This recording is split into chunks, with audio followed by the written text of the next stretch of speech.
Good morning, Rabbi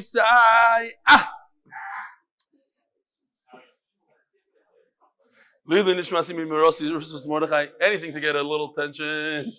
Just send another email. Shmuly Hecht in honor of Dovid Zlatnik, F200. Akiva Sulkowitz, F94. Sholom Rand, F202. Shmuly Davidowitz, B202. In the official 8-minute Daf Yomi committee. By Chaim. Chaim. He's the guy that gave you $1,000. Don't give me that stare. Yeah, you. 1,000. It's the same guy. Chaim, in honor of Reb Eli. What? No. Chaim, the guy, anonymous Chaim. We don't know who he is really. He gave you 1,000, and he just sponsored today's year. Yeah. Okay, next. Justin Ivri. לכבוד המקום, לכבוד התורה, לזכות הרב אליהו בן יעקב דוד, רוס, וב'ב Beitzah וכל יוצאי חלציו. Justin, another anonymous man. Okay, and by the one and only Chaya Fix, your mom, Lilu Nishmas, Chaim ben Yosef. Who's that? Your grandfather. Shom should have an Aliyah. All right, so we have from Shmuly Berman in Detroit. He says this is a siyum given by Moshe Rosenfeld. Here's Reb Moshe Rosenfeld in the sukkah with Reb Lassen Tzvi, Reb Moshe, and some wine. This tzaddik wants to know like this. I guess he wasn't listening carefully, so I'll say if he asked the question, maybe others have the question. He wants to keep it anonymous. I think one cannot grill, smoke, cook in the sukkah. Kavachomer, if we cannot bring in pots, for sure not grill. Ask your rabbi for a final psak. All the best, anonymous. I think he's referring to the eggs, the omelets that we made in the sukkah. So first of all, I didn't ask a rav, but I thought on my own svara that since I would do it in my living room, because I think it's a chashuva thing to make an omelet for somebody. You have it at simchas in the hall. So maybe it's not a problem. But afal pikein, I removed all the schach above the omelet station, which was it's probably like 10 feet by 5 feet or something. And it was a good thing we did so because all the smoke from the omelets went out of the sukkah. So certainly not an issue. Here's another chacham. I shouldn't call him a chacham. Dear Reb Eli, the kitzur, he noticed that I don't close my cuffs. Was pshat that when I have cufflinks, I do close them. That's what he wants to know. So, okay, if he really wants to know pshat, it's probably obvious. It's anonymous. Because I was once at a chasana, like 2 years ago. My wife bought me a very nice, like diamond-studded cufflinks, custom made.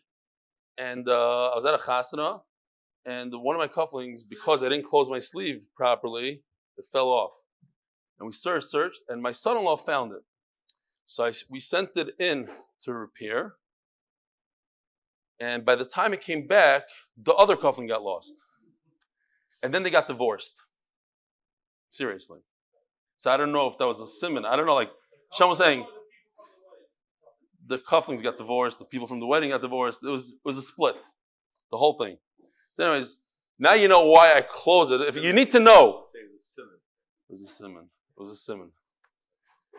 By Yosef by Yosef Asaya, good your Piskatova. Many times I see you show pictures of people caught learning the daf while listening to you. I always feel this always happened to the other guy. How come I never see anyone learning the daf on a train, plane, or bus, etc.? It's all setups. Anyways, you had to go to Manhattan and Shana Rabbah. I was learning Hilchas Sukkah when I saw someone learning next to me. It always happens when you're learning halachas, you see other people next to you. So he looked up and he couldn't believe my eyes. There was someone listening to you on YouTube and learning the daf on the train. The guy was actually very behind and is still in Masechta Sukkah. I quickly took out my phone and snapped a picture of someone learning the daf at Shana Rabbah morning on the B train heading to Manhattan while listening to you. Have nachas. Psh, here it is.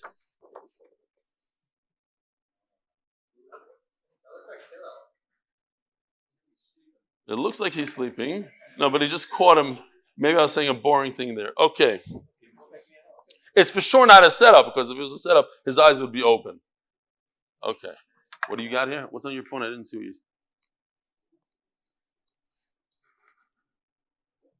you... Shkoyach. And finally, this is from Dovid Hirschberg, the hotel guy. Firstly, check out my sukkah from LA. This year I felt extra connected to Yontif because of learning with you. I went all out.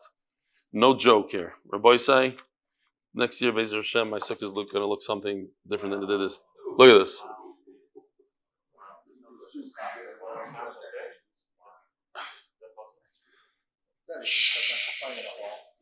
It's gorgeous. No, he sent me a video. He did a siyum here. I read the email the other day. I just didn't have the picture. Attaches the video of my siyum. The guy's saying Hadran was Avi Meir. That was the thing that he was scared to say the Hadran himself. He wanted to be drowned out by Zakeli Van Veyu. Unbelievable. Okay. This one, once again, we'll leave for tomorrow. Okay. Givaldik. Rabbi say today is Daf Chof Tes, and we are holding on the bottom of Chof Ches Amud Beis by a brand new Mishnah. So we're in the sugya of you're permitted to buy. The store is open on Yontif. You go in there and you purchase stuff. Now, how do you do it? You pay him after Yontif. You don't mention any money. Don't mention the money amount. As mentioned, they had to know who they're shechting for. You can't just shecht an animal. A couple hours later, it's spoiled, or the next day. Yes, this is official Mishnah, sponsored by official for Shlema, from Yosef ben Chana. By the way, if we're already stopping, people are starting Shnai Mikra V'Echad Targum, and what's very interesting is that it's related to the Daf Yomi, because over the year I received many emails of people that the Daf Yomi changed the way they learn Shnai Mikra V'Echad Targum, because it happens so often that you miss a parsha, you don't finish a parsha, and then you just give up on the whole thing. And because of the idea of just plowing forward, forget what happened in the past, just keep on going. Why miss the rest of the Chamisha Chumshei Torah? Excuse me, because you missed one parsha. There's a gentleman, chashuv-looking guy that was here for Simchas Torah. I forgot his name already. Came over to me. He says, "Oh, I do your shir every day. I just have one taina. How could you tell people to skip the daf that you missed and go on weiter? You need shlemos." So I explained to him nicely how it helped a lot of people, and he was masking at then. But this should help also people. This is the week. Start Bereshis, and if you ever miss a parsha, it's not the end of the world. Skip it. Now, Daf Yomi, it's a lot easier because you could go back and make a siyum. Like we received a number of emails from people that made siyum on Sukkos because they had a few daf to make up. Shnai Maker is a little bit more difficult. Maybe you shouldn't make up. I don't know. It's easier. Okay, easier. But if you miss a parsha, I'm saying, what do? Mashlim the parsha. Okay, mashlim the parsha. Makes sense. Hechi Ovid, Gershon ben Moshe up there is huge into Shnai Mikra, and he showed me on Simchas Torah when he finished it. He made a big simcha, a rikud around the stender. It was givaldik. Says the Gemara. No, yeah, nobody heard that. Says the Gemara, Hechi Ovid, but if a person wants meat, then you can't mention a price. What do? Kiha the besura amri tarto palgu tarta. In surah, they had a name for the size of meat. It was a piece, it was called a tarta. So instead of mentioning a money amount, give me $10 worth of meat, you say, give me a tarta, or give me a half a tarta. Binara, shamri chelko, pago chelko. Give me a chelka, same thing. The idea is the same. They didn't mention the money. Bipumpadis army, uzio, palgo uzio. Binahar pekoid, ubimasa mechasio, amri rivo, palgo rivo.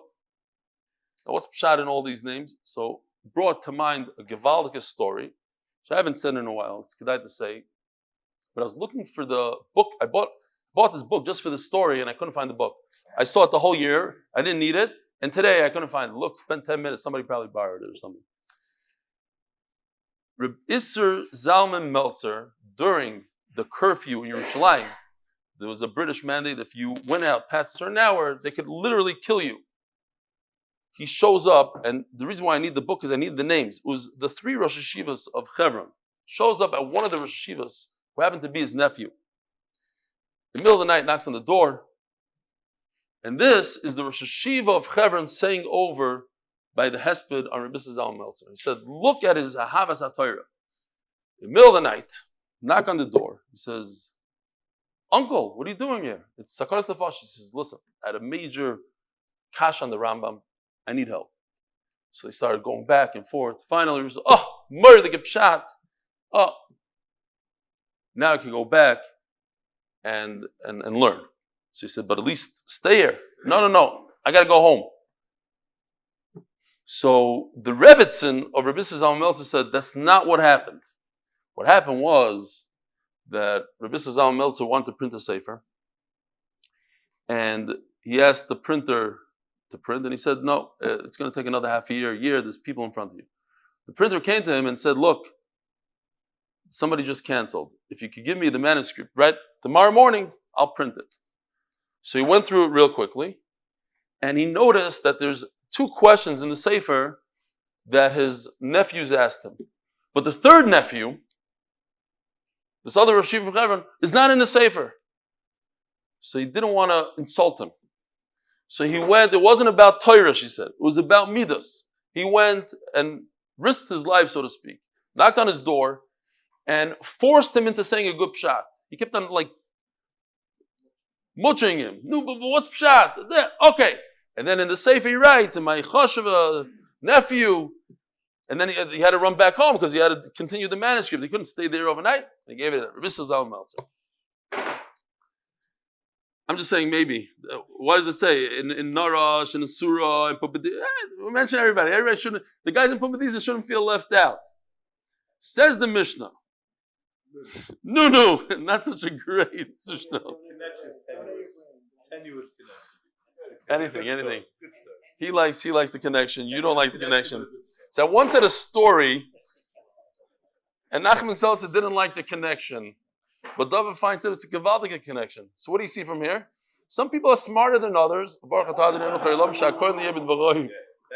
Look at the guy who doesn't put out books and ask him what he Don't insult him. Don't insult me. What did he have to do? He didn't do anything. Listen, somebody insulted his book during Akafis, but his comeback was so much better than that guy's insult. It was gewaldig. Okay, anyway, we're not gonna say the insult. He likes it. It was very good. That wasn't tenuous. That was great. Yeah, if I could say so myself, it was mamish unbelievable.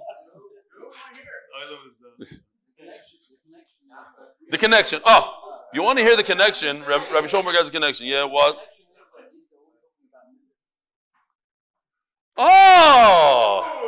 These are all midos. These are all measurements. Rabbi Schoenberg, come here. I got to give you a kiss. I'll come to you. No, get over here, Rabbi Schoenberg. Nobody knows what you look like.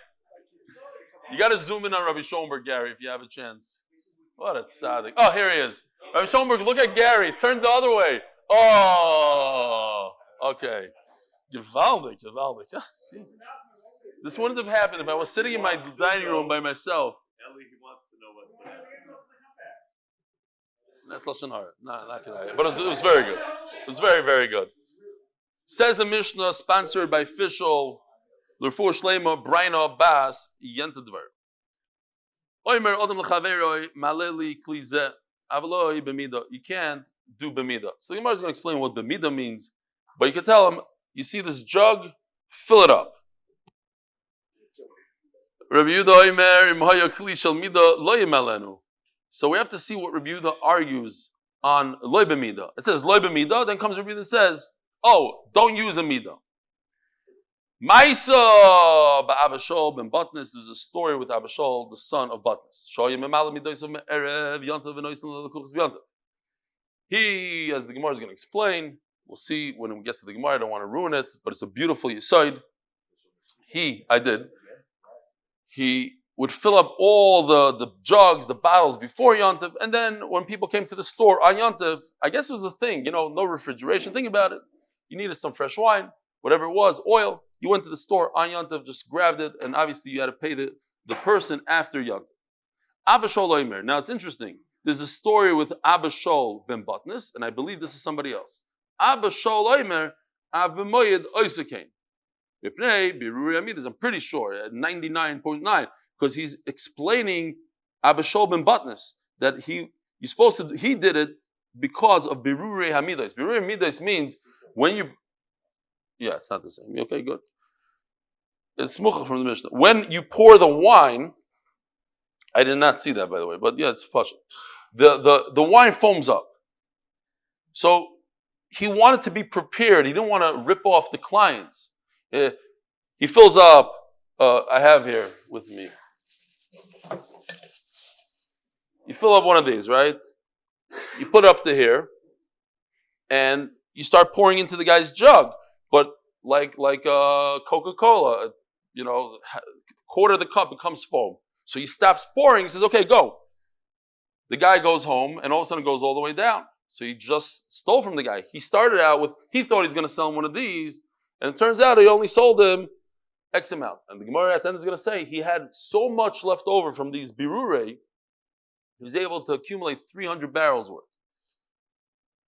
He's selling in big value. Mitzvah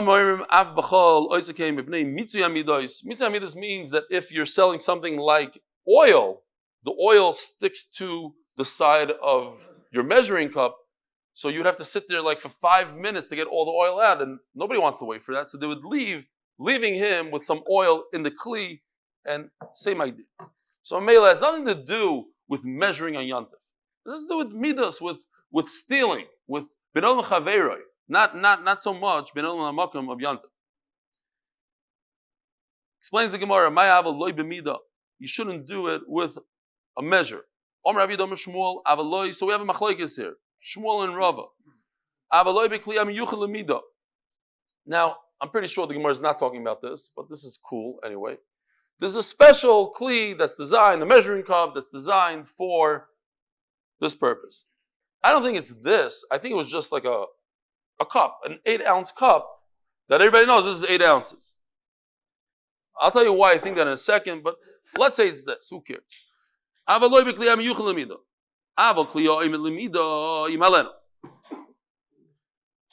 oimed lemida means you didn't use it yet. It's waiting to be used. If the first one's going to break, says Rashi, you'll jump in and use this one. I have a feeling that this, even if you didn't start using it, this is a kli mida. You don't have to start using it. This is a measuring cup whether you use it or not. But okay.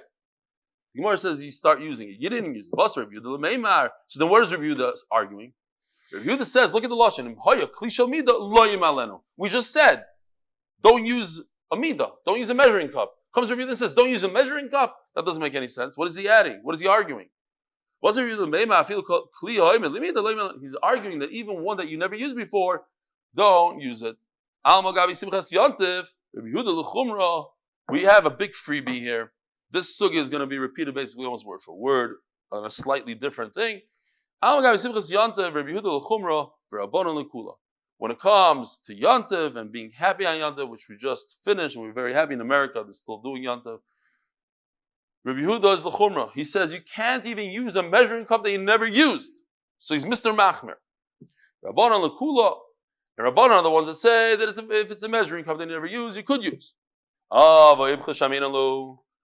We had the reverse. Now, you two folks who never come once a Shabbos, it's a good thing you're here now.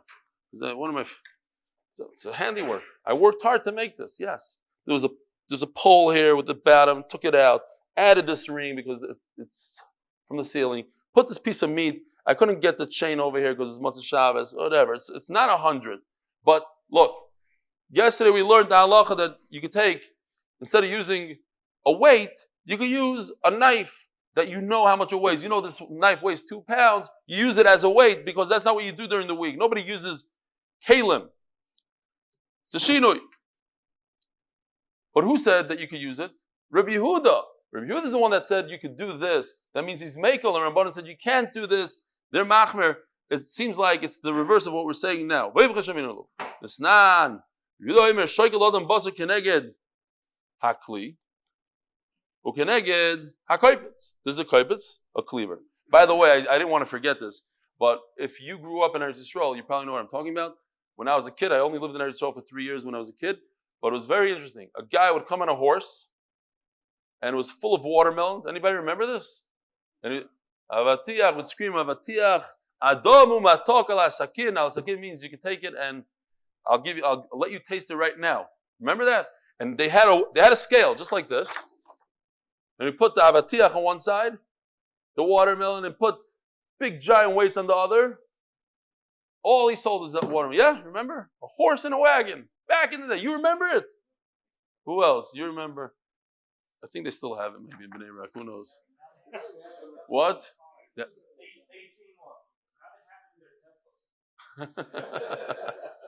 They come with the Tesla. No, the whole shtick is the horse. The horse. You didn't want the watermelon. You want to see the horse. You want to... Right? And Chacham say, not only can't you weigh this, but you can't even store your meat and hide it from the mice on this. You can't touch a scale on Yontif. So Chacham is super machmer. And over here, they are mekel. They say that if you have a measuring cup that you never used, you could use it. And Rabbi Yehuda is the one that's machmer. He says you can't use it. So this whole piece that we just said, we're going to say word for word again. We have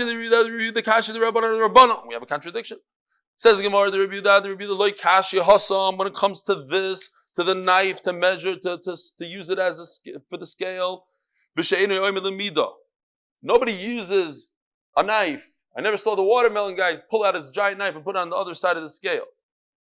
But this measuring cup, it's waiting to be used for measuring. Therefore, Rebbe Yehuda says, don't use it. It's also to use. When it comes to the knife, says Rashi, sometimes if you lose your weight or it breaks or whatever, you will grab the closest object that you know exactly how much it weighs. It weighs 2 pounds, so you use it as a thing. Sometimes you do. So it's over to the chol. But over here, you're not using it. That's not how they did it. So now Rava comes up with a different shot. Loy b'midah is not talking about a measuring cup. It's talking about what you say. Don't mention anything about weight, about volume. But if you don't mention it, you're allowed to use this during the weekday. Comes Rebbe Yehuda and says, no, you're right, you shouldn't mention it, but you should also not use a measuring cup. So now the Gemara says the same thing we said before. Rebbe Yehuda is the one that's machmer, says, do not use a kli that measures. And Chacham say you could use it. Where we saw the exact opposite of this, not in Rebbe Yehuda. You could, says Rebbe Yehuda, use a knife or any kind of vessel to weigh down the meat on Yontif. You can't use the scale even to hide it from mice. So you see, Rebbe Yehuda is mekel and Rabbanon machmir. So Kasher Rebbe Yehuda, Kasher Rabbanon. Says Gemara, the Rebbe Yehuda, the Rebbe Eli Kasher Hasam by the koivus b'shenim yuchel midah. It's not designed to weigh, so therefore you can use it as a big shinoi. Hacham yuchel midah. But other Rabbanon nami Eli Kasher Hasam kovid in the chol. Hacha like kovid in the chol. Why? Because usually nobody asks to fill up a kli. Nobody says, here, take this, fill this up. You say, give me a lug, says Rashi. Give me a liter today. They say, I want a liter of wine. Nobody says, fill this up. That's not how it's done. Unless you're borrowing something. We have today. Sometimes a kid comes to the door, can you fill this up with sugar?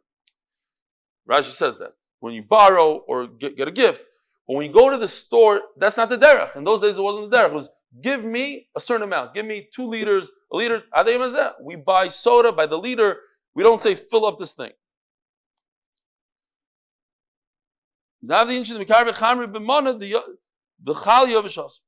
Sometimes, if your friend comes over, you'll give him, fill this up and give it to him to drink. Says the Gemara, Ma'aseh Baba Shol ben Batas. Tana, Abba Moed Asakin. Chalmaidi also would pre-fill the jugs. Why? Mipnei bitul beis hamedrash. Because of bitul beis hamedrash. I think there's a fascinating Rashi here. It's kedai to see. It's 12 lines from the bottom of the Amud on the right side, because Rashi on this Amud is on both sides. Says Rashi, Shahaya, Tana Abba Moed Asakin mipnei bitul beis hamedrash. Shahaya Chacham Gadol. He was a great scholar. Ubayim Rabim Lishol Imenu. And many would come to ask him questions. Ubemoyed, says Rashi, this is a shocker. You would think in the time of the Gemara, people went on Chalamoyed trips. What do you do on Chalamoyed? Rabim oiskim b'Torah shein trudim b'melacha. When you don't have work, it's not a day to watch football. It's a day to learn. They would go to the Beis Medrash. That's what they did. They didn't go on trips.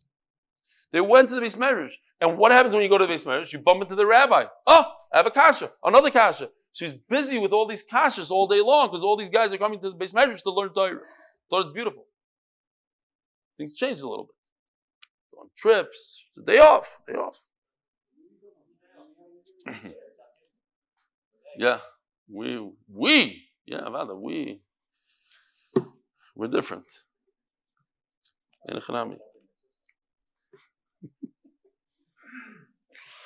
Yes. So I told you the mice. This a guy from Mexico City, came to the shul that I used to give a daf in. I gave the daf there for 8 years, and he tried to get in before mincha, and the door was locked. So he waited. They said mincha's 5 o'clock, whatever it is. So finally, a guy comes like a minute before mincha, opens up the door.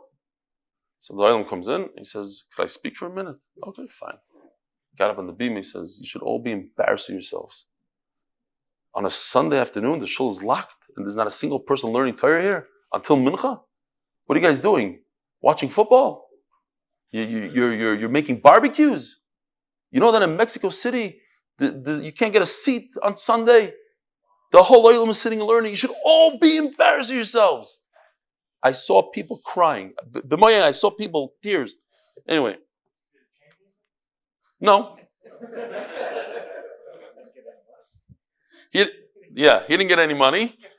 And the next day, fine. I will tell you, there's a guy in Chicago, I don't want to say his name, related to me. He had a giant screen. I don't know what size. Let's call it a 100-inch screen.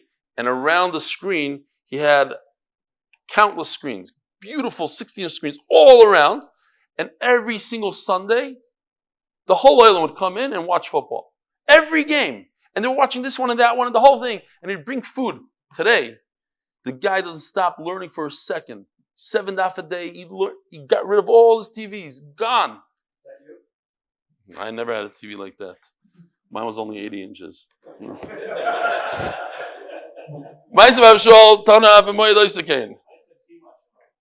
It's a Ma'aseh Shahaya.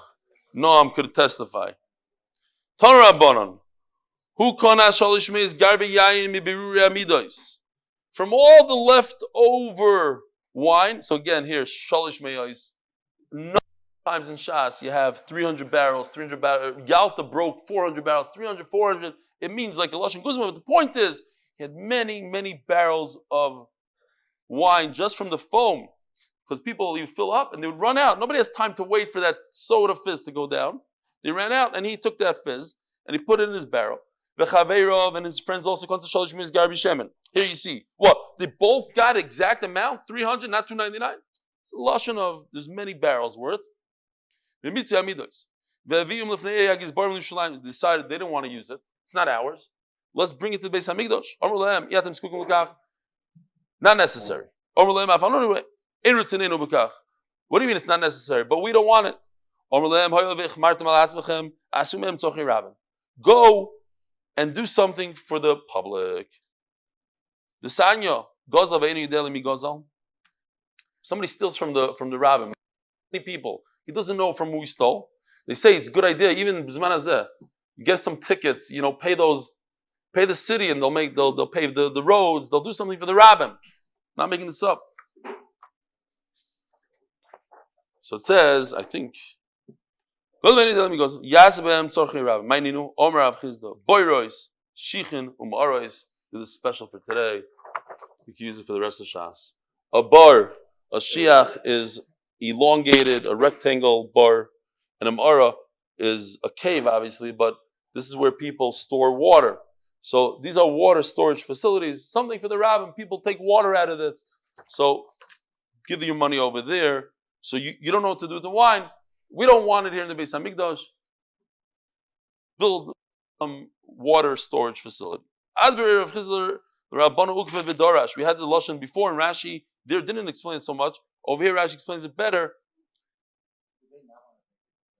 It could be. I don't know. That's what I was thinking, but I didn't see it before, so I don't know. Don't know. Yeah, I know. But of Gezel, they didn't want to l'chayr. That's the pshat. Otherwise, they took everything. They took donations. Why not? Other of Chizda, maybe they didn't want to take it because they said it's not so much of it's a better kapara, so to speak. If you're concerned about a kapara, your kapara will be better that way. I don't know. Other of Chizda, they went on a little walk. You cannot measure barley. You can't go fill this up with barley and say, okay, here, now this is good for my animal. Even though you're supposed to feed your animal, don't measure. What you could do is go like this. When you go like this, that's not the derech. The derech is to fill it up this way, not to grab like this. Okay? Today, maybe we do it like that. In those days, they didn't do it like that. So that's a shinui. They should like, and a baker, moide tavlin, or a cook, you could measure the spices in order to make a good dish. It shouldn't burn, it shouldn't get ruined. In other words, if you put in too much spice, you're going to ruin it. Too salty is no good. So he needs to know. So Mela we allow him. A woman could measure her flour and put it inside the dough. In order so that what happens is, if you don't allow her, she'll always say, I didn't make 5 pounds. I made 2 pounds. But you let her measure, she'll say, it was 5 pounds. 5 pounds, I have to give 1/24 to the Chaim, and Mamela, the Chaim gets more. Shmuel Amar Asur. Shmuel Paskins Asur. Fresh Gemara. What do you mean? It's over the chal. Over the chal.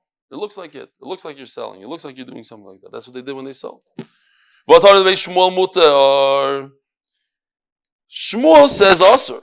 But in Shmuel's, when Shmuel wrote down the brises, Rashi says, Rebbe wrote the Mishnah, Reb Eli wrote the brises. Shmuel also had his own compilation of brises. And over there he wrote, it's mutter. Which one is it? Mutter Asur. It's the same Shmuel. Since we have a little bit of a contradiction, so must be Shmuel. He's telling us that it's mutter in the Bryce is mutter, but don't do it. And we just turn to Chavtas Amud Beis, sponsored by the MDY Tehillim group for all those who need shidduchim, Refuas and Yeshuos. Please join us till .8mindav.com and sponsored by Natan Khoshnood for zchut for my children, Ayakalev and Yaakov, Yaakov ben Devorah. Should do well in Eretz Yisrael and have cheshik v'Torah mitzvahs in Yerushalayim. Torah Rabbanon, Oh, main. Torah Rabbanon. Ein shoinin kemach b'yontav. Boisai oy vavoy. I need a plate. You know what? I don't have a plate. Seriously, I don't have a plate. So you have a plate? A giant plate. I want to show you what this is. I'll just do it on this meanwhile. It might make a little mess, but Yaakov is not here. It's good. Put it over here.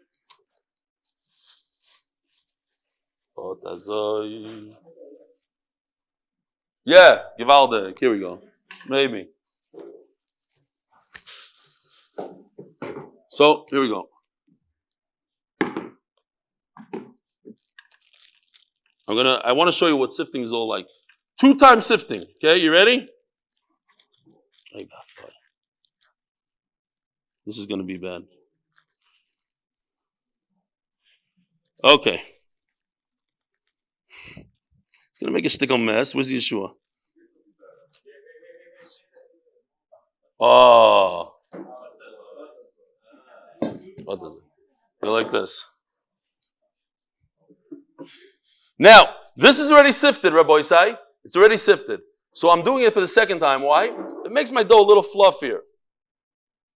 So you keep on going. Keep on going. Whoa.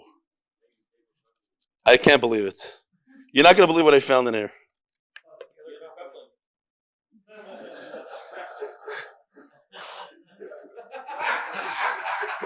It's not normal.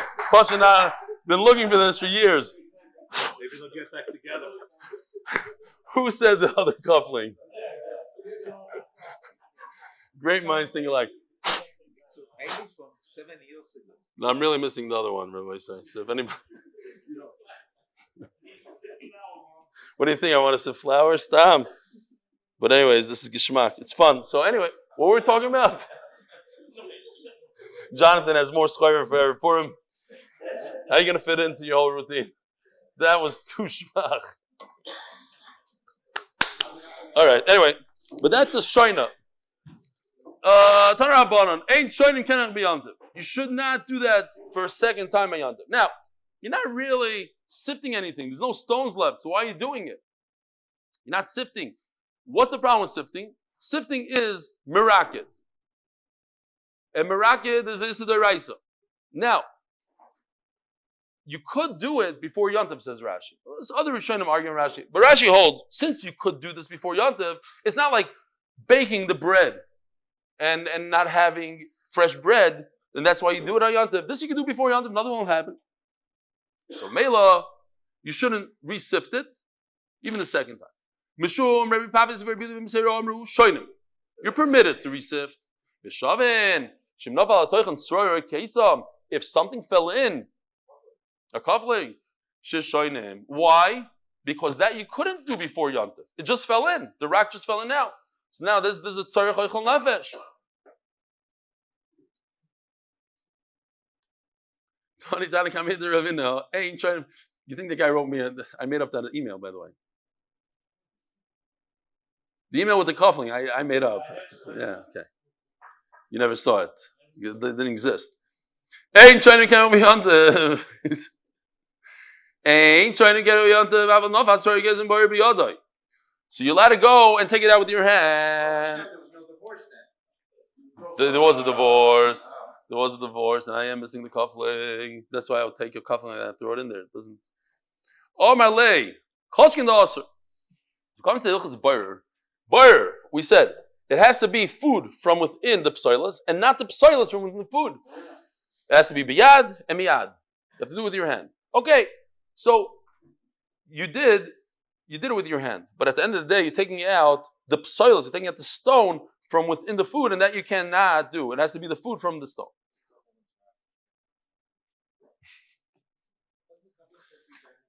Hello, Josh ate by me on Simchas Torah night. There's a whole story, but he looks at me afterwards and goes, "Somebody wins this?" So like, I don't think so. I don't think it's worth anything. He didn't say it like that, but he's like, somebody gets to eat here a meal? I'm like, yeah. Goes, no, okay. I gotta pre-warn them. Was that bad, Josh? But you did say something like that, right? Not really. I made that up. What? No, he said something. Maybe I misunderstood him. It's awesome. It's mamish like sifting, like doing bar.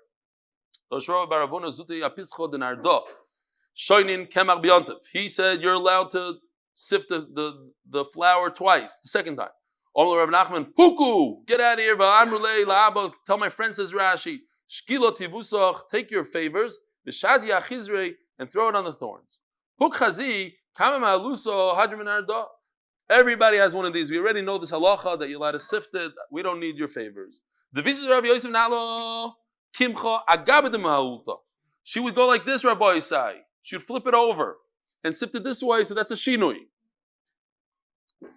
Oh, sorry. Omar lo. So her husband, Rabbi Yosef says, Chazi, Dano Rifta Mali Sabina. What are you doing? Backwards. Do it regular. I need good bread. What you're doing is not good. I guess it does something to the flour, to the dough. I'm not sure exactly. You don't need a shinu, he says. So Rashi says, in the table, they had a little bit of an indentation, and she'd flip the table over. So you don't have that. It wasn't like a flat table. The flat table, I don't know what the shinu would be, says Rashi. Since it's a little bit indented, that's where they usually would do their whole sifting process. Now that's flipped over, you don't have it anymore, that's a shinu.